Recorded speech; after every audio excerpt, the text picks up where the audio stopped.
Өвлийн анхны яргыг цасан доор нүтлэхтэй хамгийн гэгэн өдрийг зөвнөн зүтлэн дэлбэлнэ.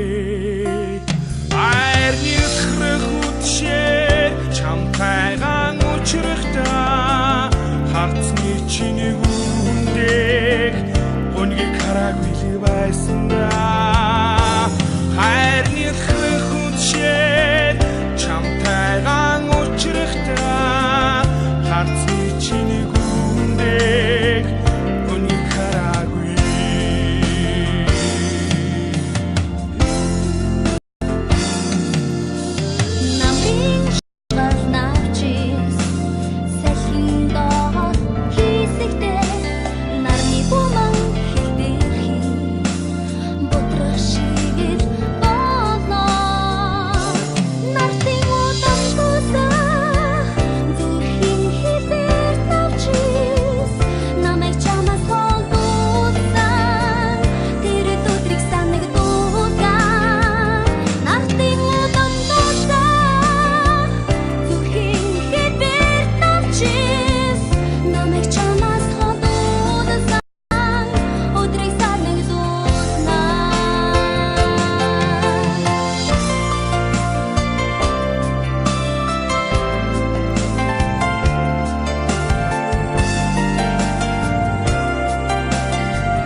Онцагийн урасгаар санан сансарыг сэтгэлийн уян